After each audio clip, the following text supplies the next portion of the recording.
Olá a todos, sejam muito bem-vindos ao episódio de estreia do DigitaICast.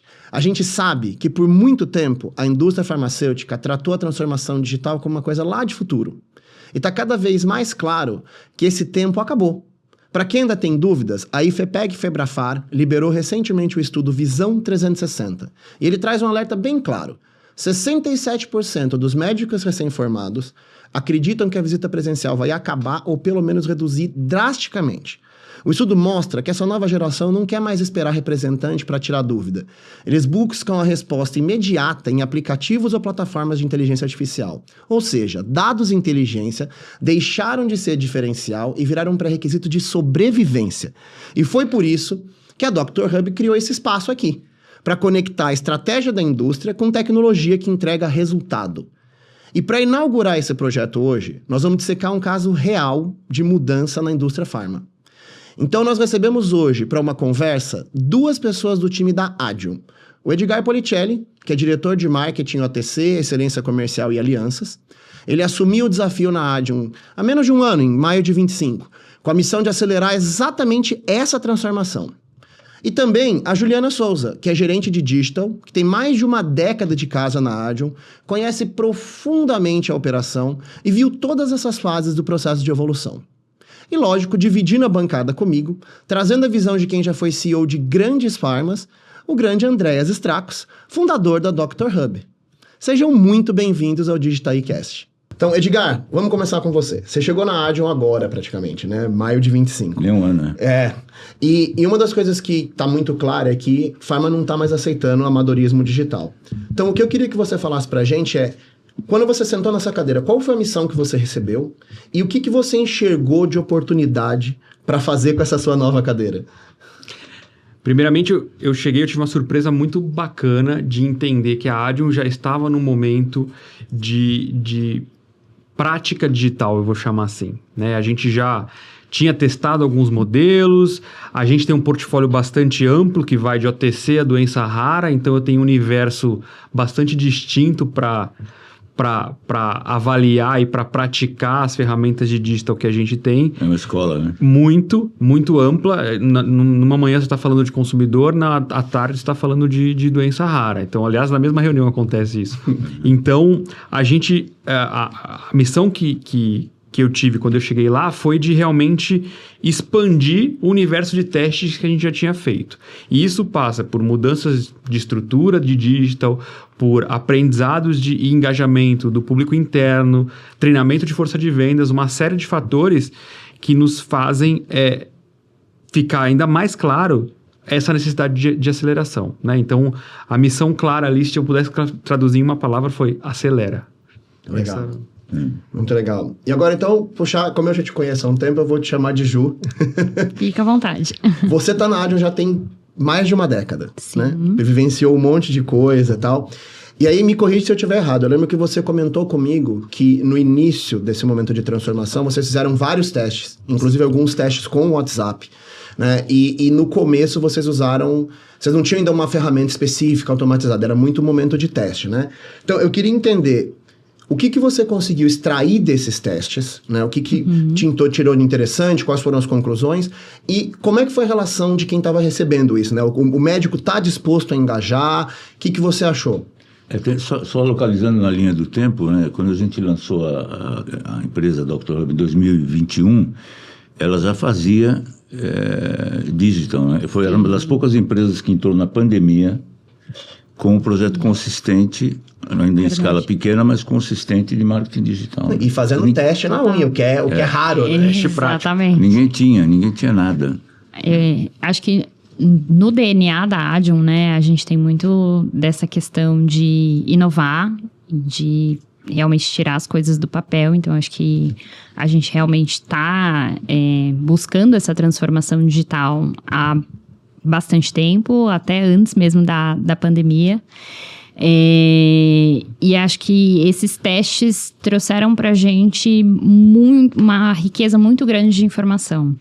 Eu acho que a maior vantagem, sem sombra de dúvidas, de você ter uma estratégia digital, né, ou investir na transformação digital, é a quantidade de dados que você consegue trazer para a companhia. Para você ter uma tomada de decisão muito mais estratégica e levar isso, né, para o seu gerente de produto, para a sua força de vendas. Porque é diferente, eu sempre falo para os gerentes de produto, né? É diferente você faz uma separata impressa, o seu representante vai entregar, mas você não sabe se aquilo foi realmente consumido pelo médico, o que aquilo virou. Agora, você manda um WhatsApp, você consegue saber se foi aberto, se foi lido, se foi clicado, quanto tempo o médico passou consumindo aquele conteúdo. E o que a gente percebe é que muitas vezes a resistência, né, em fazer diferente ou investir no digital, ela está muito mais no interno do que necessariamente no cliente. Então, o médico hoje, isso a gente vê através de pesquisas, tanto internas quanto externas, né, pesquisas de mercado, ele está muito mais aberto ao conteúdo digital do que necessariamente ao impresso e ao modelo tradicional de visita que a gente está tão acostumado na indústria. Desde que seja conteúdo de qualidade. Né? Exatamente, desde que o conteúdo seja relevante. E acho que aí também é que o digital aporta.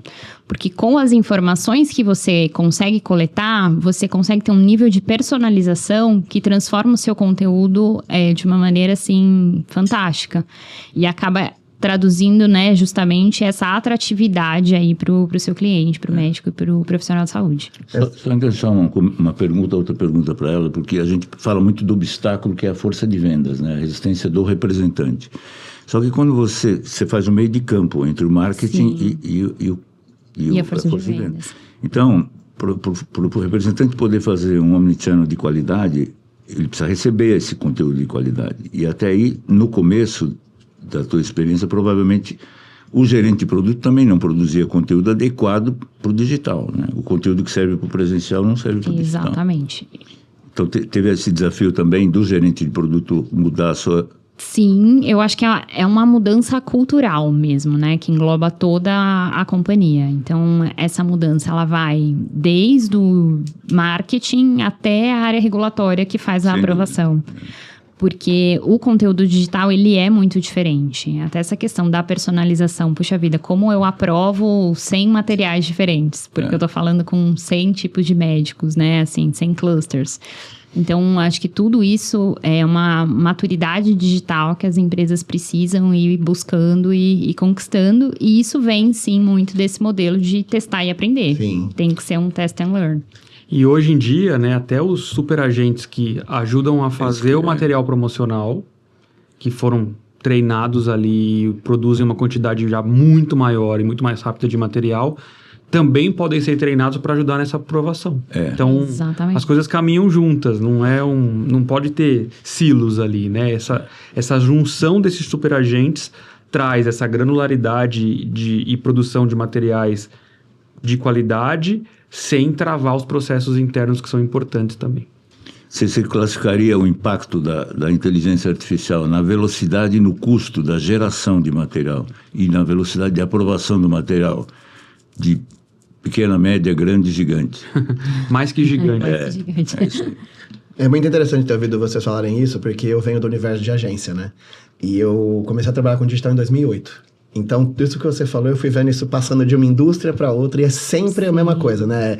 A mudança do paradigma do analógico, que não tem nenhum dado, para o paradigma digital, onde você passa a ter até mais dados do que você consegue lidar e tratar, né? Então, muito legal ter ouvindo isso. Mas, ô Ju, agora eu quero te fazer uma pergunta. Eu quero que você fale para os gestores que estão ouvindo a gente, né? Então, vocês fizeram esse teste manual, tiraram uma série de conclusões.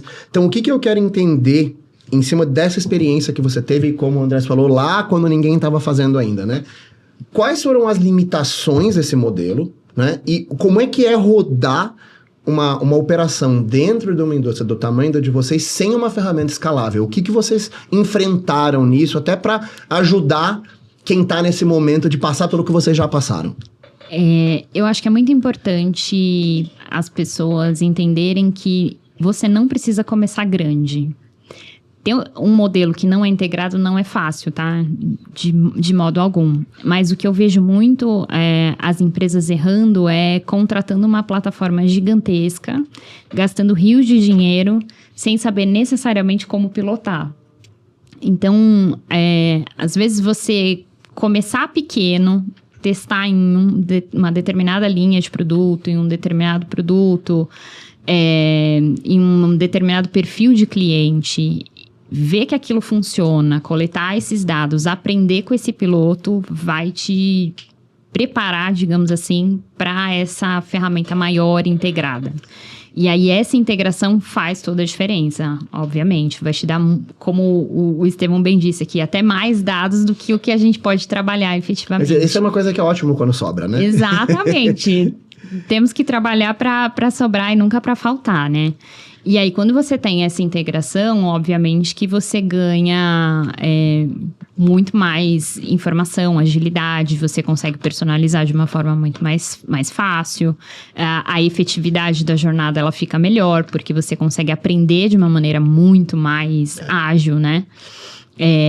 Mas, assim, eu acho que começar pequeno, realmente, no modelo que você teste, aprenda.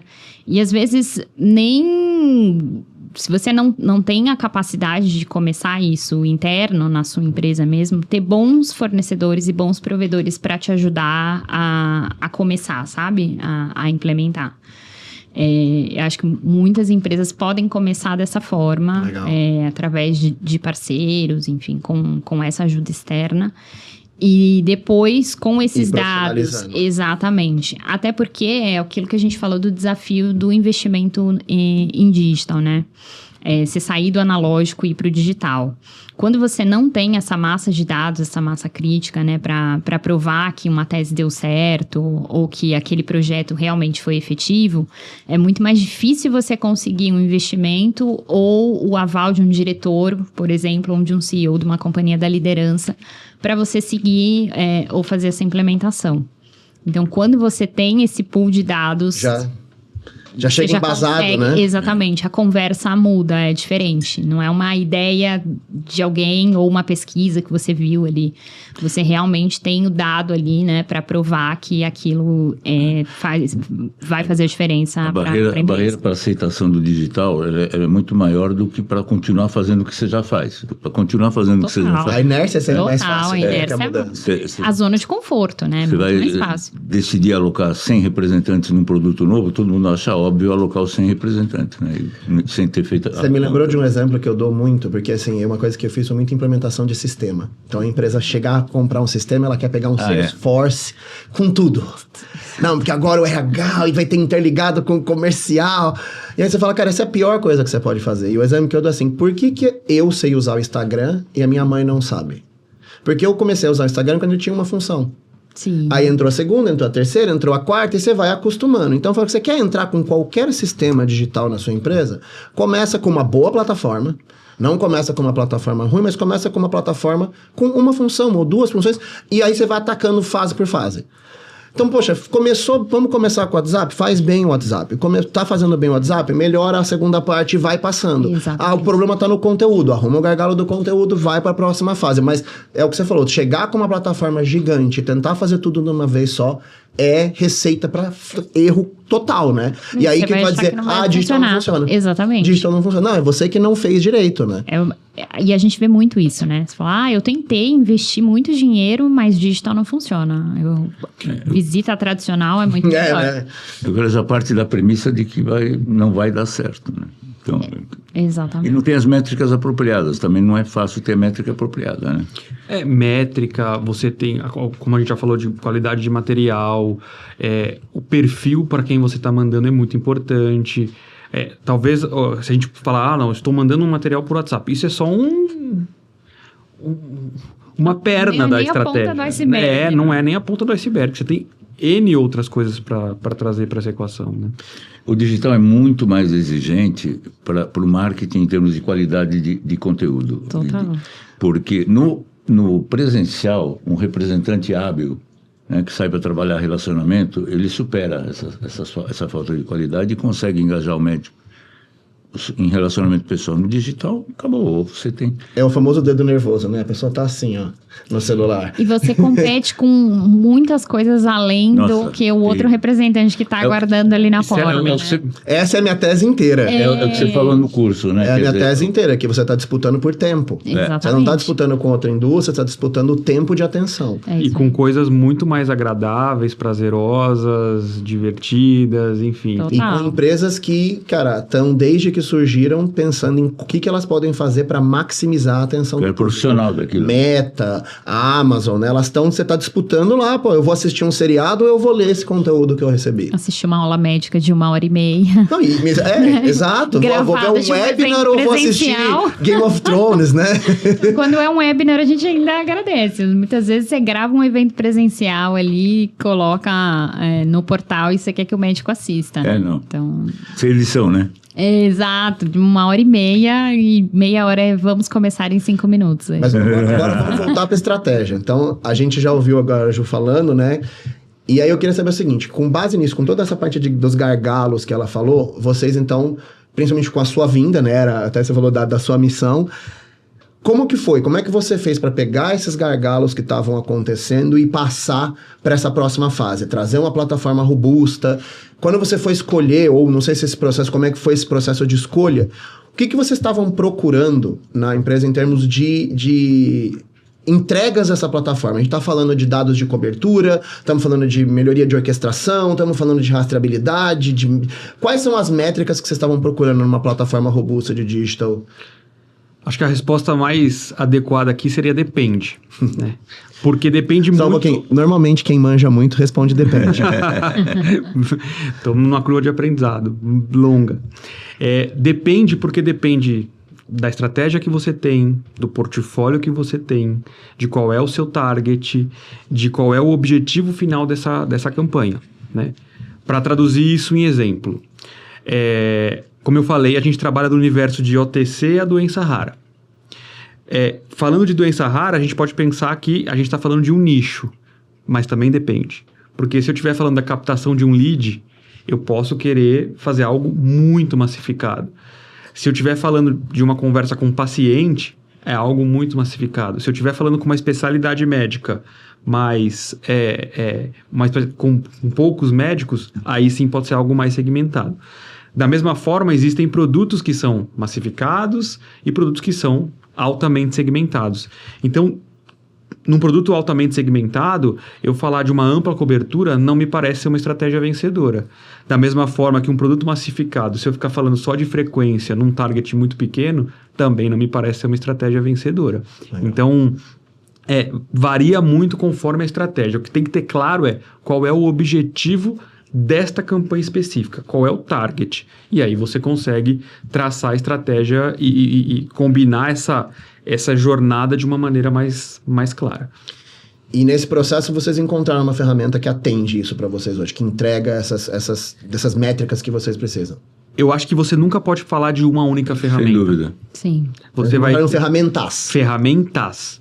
Um pool de ferramentas, agentes, parceiros, muita coisa a gente busca fora, porque dificilmente e diariamente surgem coisas novas. Então, a gente achar que a gente tem tudo dentro de casa já pronto, também pode ser um erro, pode ser uma crença perigosa. Legal. Porque como a velocidade de mudança é muito grande, naturalmente, a cada dia você tem que buscar uma nova forma de interagir com o seu target. Eu gosto de uma frase que fala que no momento em que a gente está, você tem que se acostumar com o desconforto. Total. Não existe mais ficar confortável. Não. Eu tive um cliente que falou assim, porque eu queria que você montasse para mim uma estratégia bem redondinha de inteligência artificial que encaixasse na minha empresa para eu botar para todo mundo usar. Eu falei, legal, vai funcionar uma semana. Semana que vem já é outra, né? Mas voltando para o teu ponto, a questão é que você, enquanto cliente, tem que saber do que está falando, né? Você que tem que entender como é que você vai atingir esse objetivo daquele público específico, daquele produto específico. Se você pensa que vai comprar solução de prateleira para digital, esquece, né? Você precisa a empresa inteira saindo da zona de conforto e entendendo que tem que raciocinar. E é legal deixar claro isso, né? Que não existe uma solução, né? Que vai encaixar para tudo, né? E aonde você quer chegar?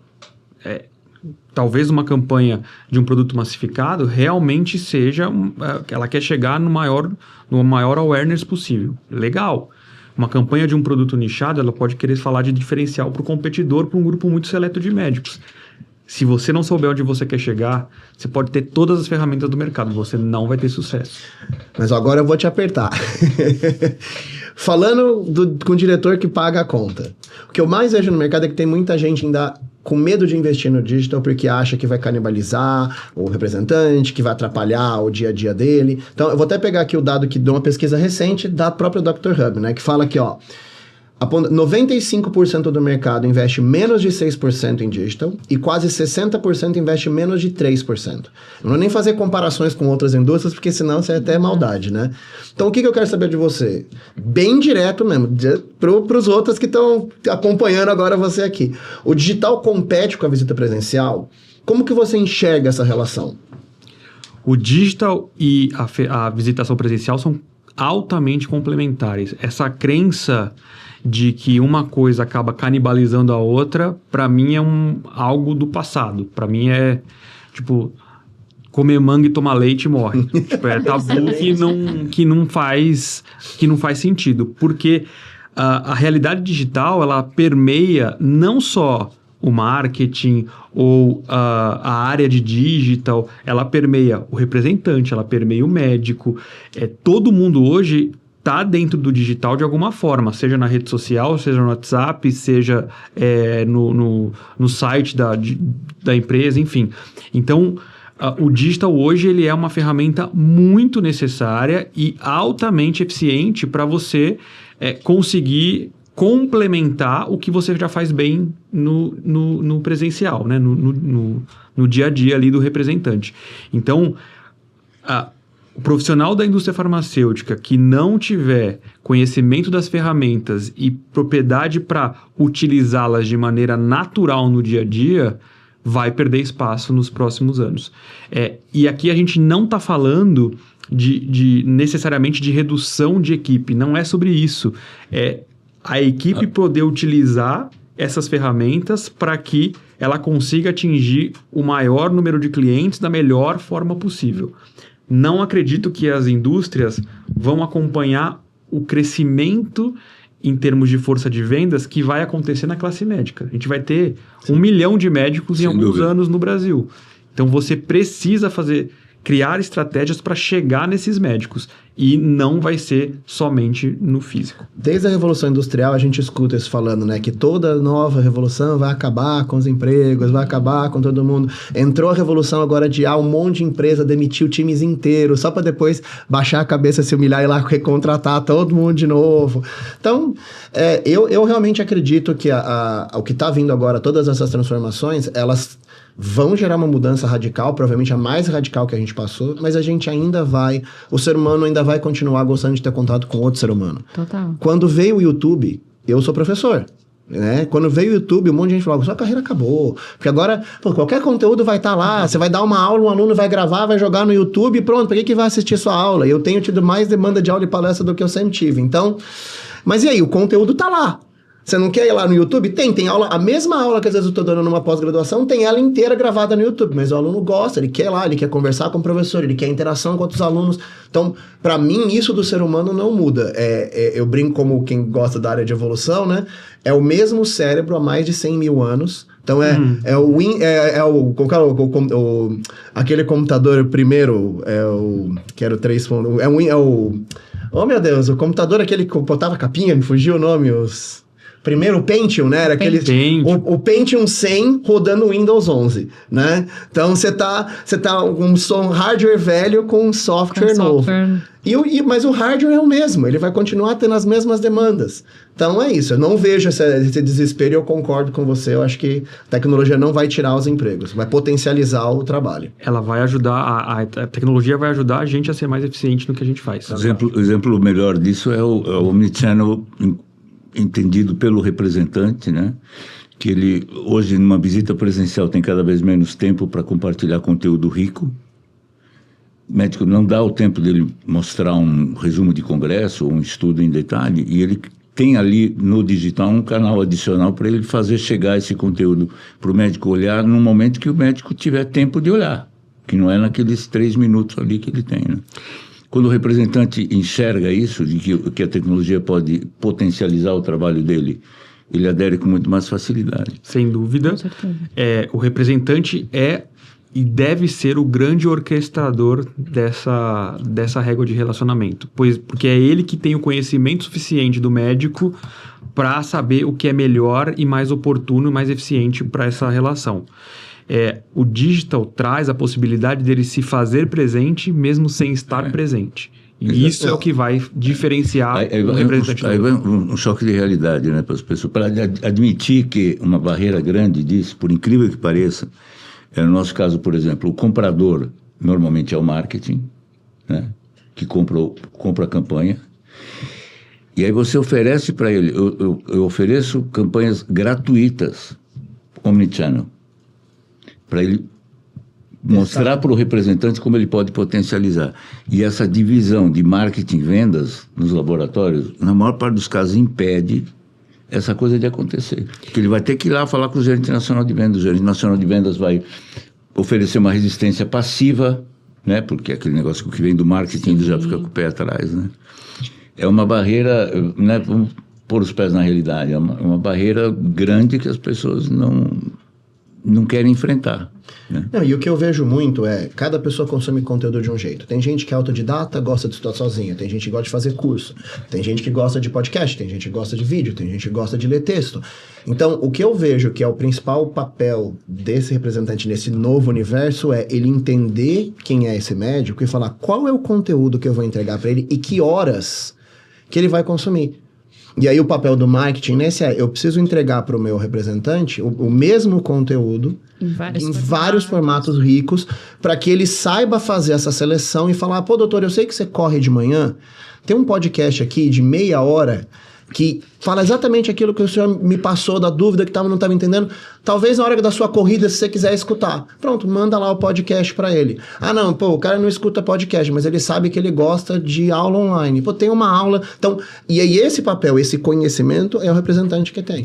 E uma outra coisa que eu acho muito importante a gente trazer é o projeto de qualquer projeto de digital, ele não é da área de digital, ele é de todo mundo. Exatamente. Claro que tem o seu papel e a responsabilidade, mas todos, se não tiver todo mundo engajado nessa equação, não vai funcionar. Todo mundo na empresa é um vendedor, né?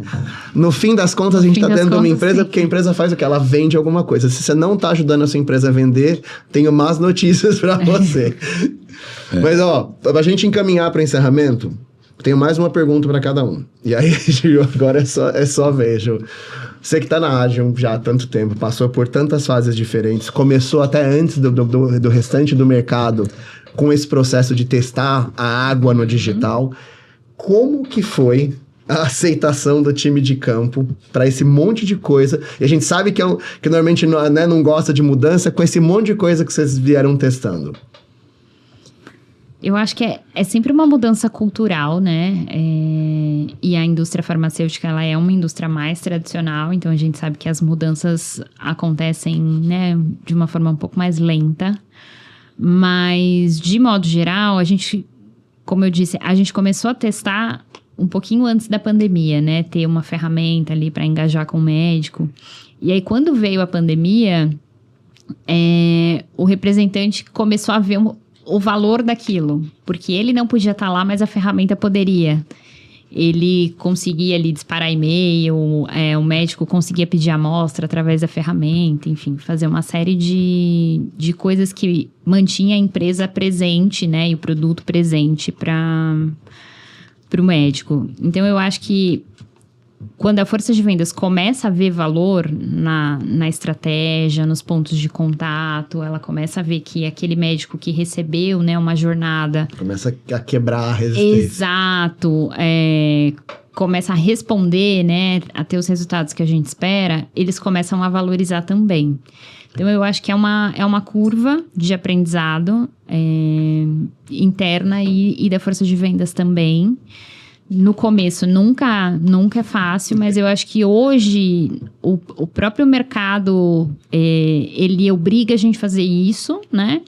E o representante também, ele começa a se comparar com outros mercados e começa a falar, puxa, se tá todo mundo inovando, a gente também precisa inovar na indústria.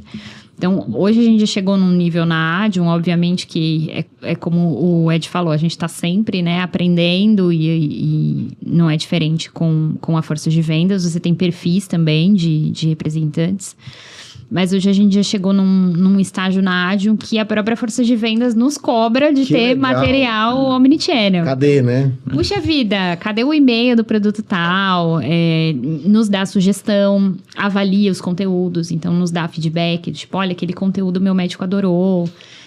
Tive um médico que adorou a foto que vocês usaram no conteúdo tal. A gente já recebeu esse tipo de feedback. Então, hoje a gente conta com a força de vendas muito mais como um parceiro dentro da estratégia mesmo. Então, eles opinam, eles têm espaço. E o que a gente está buscando sempre é ter o representante como nosso orquestrador.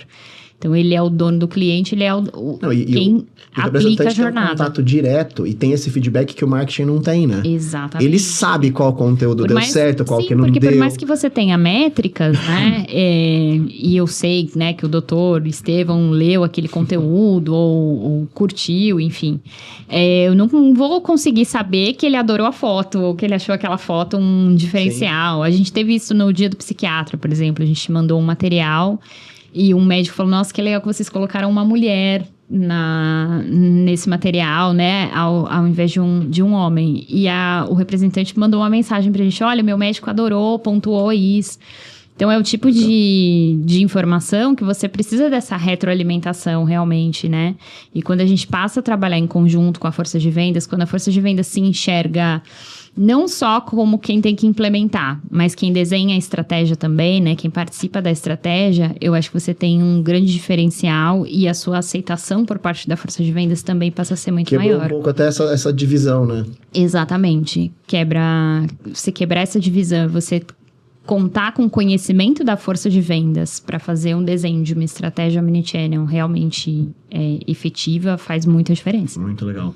O sistema tem muito a ver com isso, né? Quer dizer, todo o sinal que vem de cima para baixo. Os incentivos, né? Os incentivos então, e as sinalizações não quantitativas que o chefe do cara dá, que o chefe do chefe do cara dá, que o presidente dá, entendeu?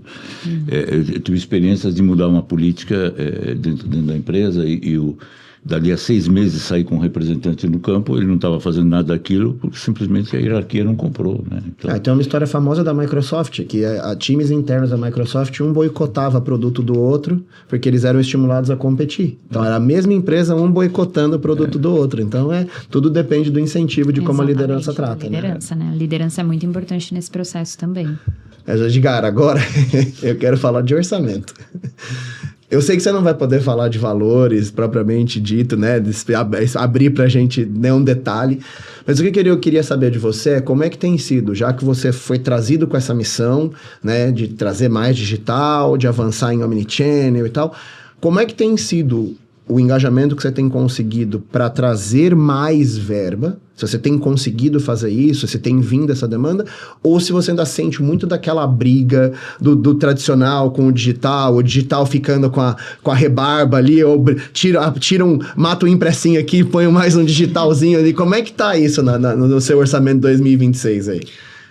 Para falar do 26, eu vou falar de alguns anos atrás, que eu acho que vai ajudar a responder melhor.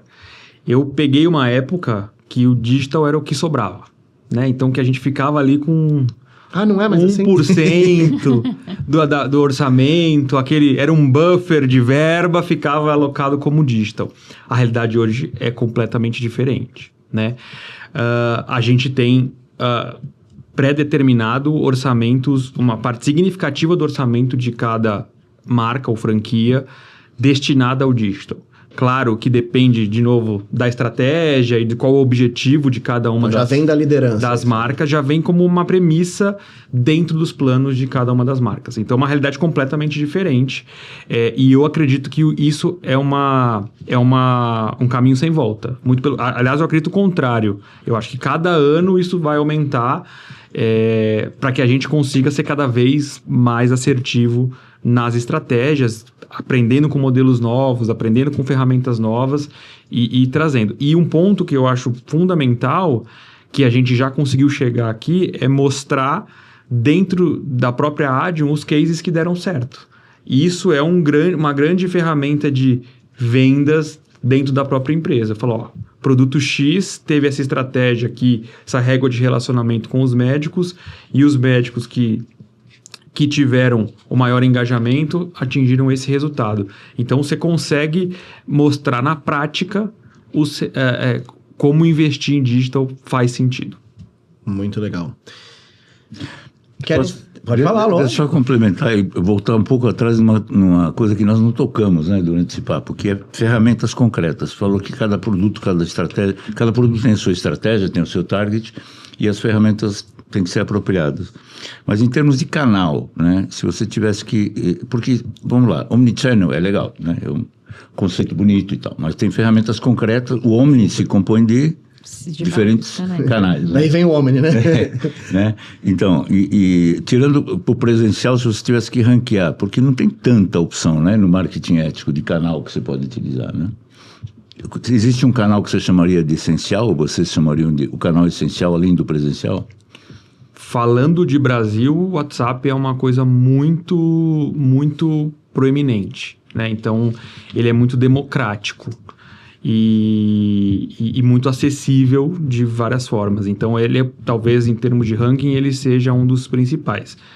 Tem outras coisas que você pode fazer, né? A gente consegue, dentro da própria Adium, medir e pontuar diversas ferramentas dentro dessa jornada.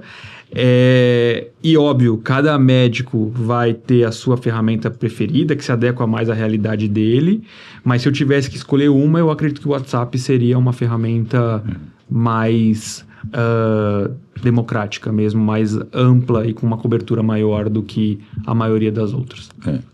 Sem dúvida. Ele é o canal dos canais, né? Porque se você compara ações digitais, né? webinar, congresso, ele leva tudo, né? Um cano que leva a informação para o médico.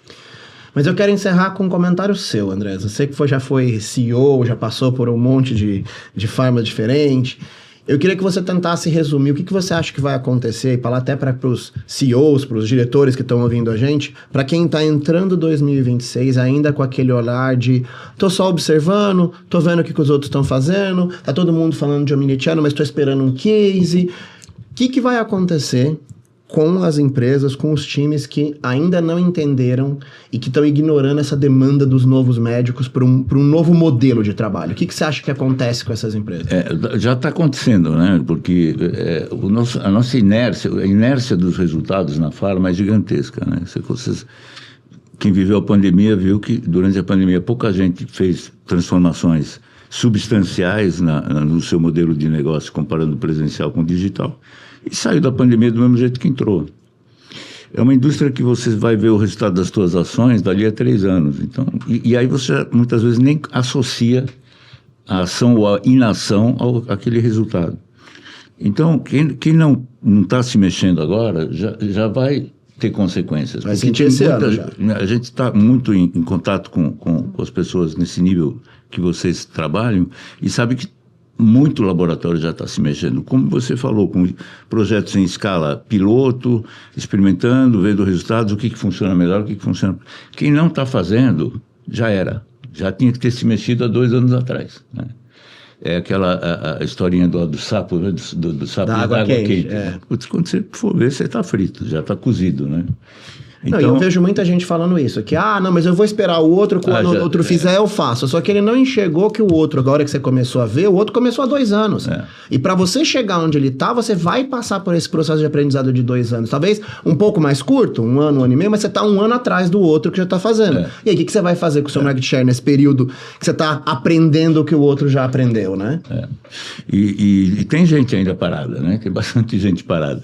Você fala, por exemplo, em WhatsApp, que é um canal proibido, como alguns laboratórios ainda consideram que é proibido fazer WhatsApp.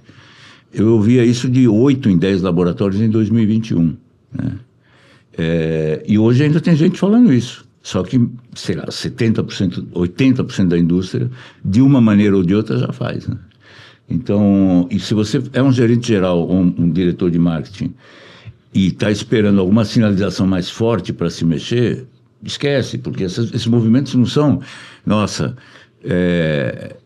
teve um outro caso, a Pfizer, que demitiu todo mundo em algum momento e tal. A GlaxoSmithKline também fez uma redução grande de força, mas são casos muito pontuais. No geral, você não vai ver movimentos revolucionários. Olha, eu vou ser As sincero, pessoas estão fazendo projetos que você nem nota, você vai ver o resultado dali a 3 anos, quando você for reagir já é tarde, né? Eu escuto muito mais empresa falando que está tendo dificuldade de contratar do que empresa falando que está demitindo. Ah, sim. Tá muito difícil contratar. Então, quem tem, tá segurando. Olha, é o caso deles, por exemplo, tem um portfólio, já tem um portfólio grande e tem inovação vindo, né?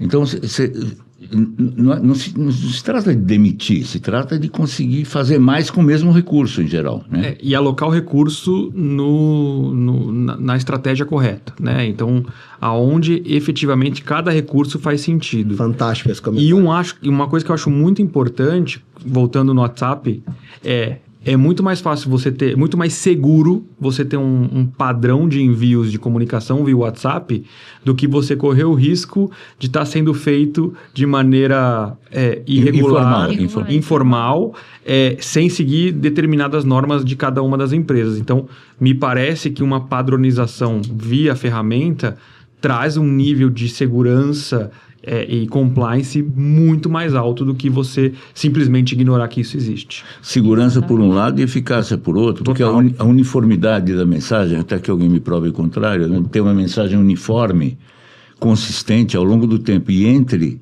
representantes, faz muita diferença na eficácia da estratégia que você está implementando. Bom, Total. Edgar, Juliana, primeiro, muito obrigado por você deu tempo para estar aqui com a gente.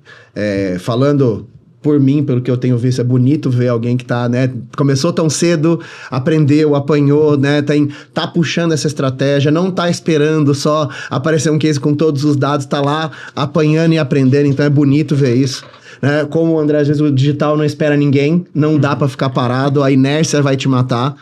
Então, muito obrigado mesmo por ter passado esse tempo aqui com a gente, por ter contado tudo que vocês aprenderam. E aí, eu quero agradecer você que ficou esse tempo todo aqui assistindo, né? Aprendendo com a gente, inclusive. Se, de alguma forma, esse papo virou a chave na sua cabeça, manda o link pro pessoal do seu time, compartilha com quem você acha que pode aprender com essa conversa. E se você quer continuar aprendendo com a gente, quer continuar vendo o que tem de mais moderno em digital na indústria, pega os links aqui na descrição, segue o canal e até o próximo papo no Digitaí Cast. E se não ligou a tua chave, assiste o próximo. Assiste o próximo. Obrigado, gente. Boa sorte no desafio. Obrigada.